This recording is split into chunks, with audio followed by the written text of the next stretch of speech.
हर एक बच्चे को ये स्मरण रखना चाहिए कि उसके माता पिता जो और जितना उसे करके दे रहे हैं वो उसके लिए पर्याप्त है। हर बच्चे को ये ध्यान रखना चाहिए कि जो उसके माता पिता उसे करके दे रहे हैं वो अपनी परिश्रम से और जो सबसे बेहतर अपने बच्चे को दे सकते हैं, अपने से बेहतर वही देते हैं। तो इसीलिए कभी भी अपने माता पिता पर ऊंची आवाज़ में बोलना नहीं चाहिए और इस चीज़ का ध्यान रखना चाहिए कि वो कोई फ़ैसला ले रहे हैं, कुछ भी अपनी चीज़ों का कुछ भी कर रहे हैं, इस पर सवाल नहीं करना चाहिए।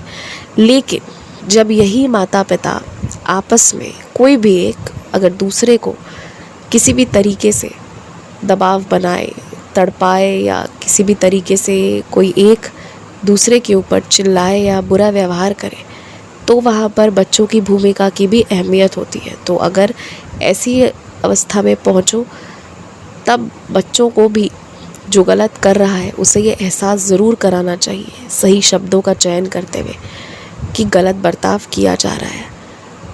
खासकर अपने माता पिता के साथ या अपने माता पिता के बीच गलत बर्ताव होता देखकर बच्चों को शांत नहीं रहना चाहिए, बल्कि सही तरीके से आवाज़ उठानी चाहिए। ये हर एक बच्चे का धर्म होना ही चाहिए। और तुमने भी जो भी किया है आज तक तुमने सही ही किया है, तुमने कभी ज़्यादा कुछ ऐसा गलत किया नहीं है।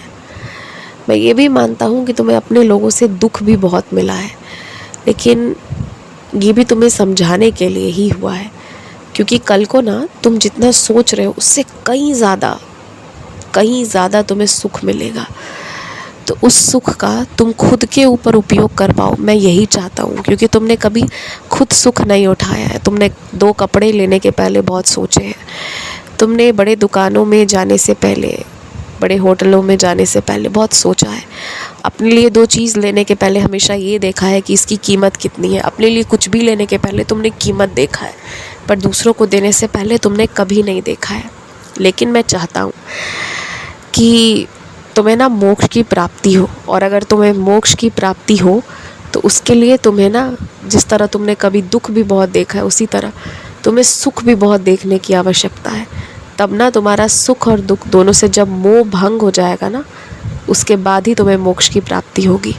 तो मैं तुम्हें बहुत सुख दिखवाना चाहता हूँ, इतना सुख ना कि तुम इस सुख को भी इतना पर्याप्त मात्रा में देख लो कि तुम इससे भी थक जाओ और कहो कि साईं ये क्या है, और तब जाकर ना तुम्हें मोक्ष की प्राप्ति होगी। और इसीलिए मैं चाहता हूँ कि तुम्हारी प्रवृत्ति ऐसी हो कि जब मैं तुम्हें जेब भारी भरकम करके दूँ, जब तुम्हारी जेब में खूब सारे पैसे हों, तो तुम अपने ऊपर भी खर्च करो। मैं बस यही चाहता हूँ, जिसको जो जितना जैसे करना है वो करो, पर तुम अपने ऊपर भी खर्च करो। मैं ये बिल्कुल चाहता हूँ।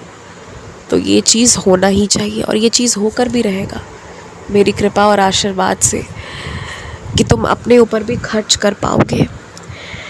लेकिन हाँ, मैं वर्तमान के लिए यही कहना चाहता हूँ कि क्षमा कर दो। क्षमा से बढ़कर कुछ नहीं है जो तुम किसी को दे सकते हो। क्षमा कर दो कुछ लोगों को जिनके लिए तुम्हें कुछ समझ नहीं आता कि तुम्हें क्या करना और कहना चाहिए। आज मैं तुमसे एक बात कहता हूँ, मेरे तुमसे मिलने का संकेत ही यही होगा कि तुम्हें आज महावीर बजरंगबली के किसी न किसी मंदिर के बाहर कहीं ना कहीं 5-10 मिनट रुकने का मौका ज़रूर मिलेगा, चाहे 2 ही 3 मिनट मौका मिले। अब मैं ये उम्मीद तो नहीं करता कि हाँ तुम उस वक्त हनुमान चालीसा पढ़ोगे, लेकिन मैं ये ज़रूर उम्मीद करता हूँ कि तुमने जो पैसे मेरे दक्षिणा के लिए रखे हैं ना, हाँ, उसमें से कुछ पैसे महावीर मंदिर में ही भेंट दे आओ जहाँ भंडारा हो रहा हो, यदि हो रहा हो तो। और जिस मंदिर में 2, 4, 5, 10 मिनट के लिए रुकने का मौका मिलेगा, मैं चाहता हूँ कि वहाँ तुम भले कोई पाठ करो ना करो, इससे कोई फ़र्क नहीं पड़ता, लेकिन हाँ तुम इतना ज़रूर करो कि तुम वहाँ पर सच में दिल से महावीर बजरंगबली का खूब ध्यान लगाओ, कनिष्ठता से ध्यान लगाया जाए। मैं मात्र इतना ही चाहता हूँ, और मुझे उम्मीद है कि तुम ये चीज़ ज़रूर करोगे। और तुम्हारे ऊपर ना बजरंगबली की इतनी कृपा है ना, कि कोई भी नकारात्मक चीज़ बहुत आश्चर्य में है कि वो कभी तुम्हारे जीवन में आ नहीं पा रही है। जितना आनी चाहिए थी, जिस तरह से आनी चाहिए थी, वो आ नहीं पा रही है। और उसे इस चीज़ का भी आश्चर्य है कि ऐसी कौन सी शक्ति है जो इतनी तुम्हारी रक्षा करती है। और सच कहूँ ना तो मैं तुमसे बहुत प्यार करता हूँ, और मैं तुम्हें कभी नहीं छोड़ने वाला। और मेरी ही शक्ति तुम्हें महावीर बजरंग बली से जोड़ती है, जिसके वजह से तुम्हारी रक्षा होती है। तो तुम चैन से इत्मीनान से रहो और जियो, बिल्कुल चिंता मत करो। आयुष्मान भव।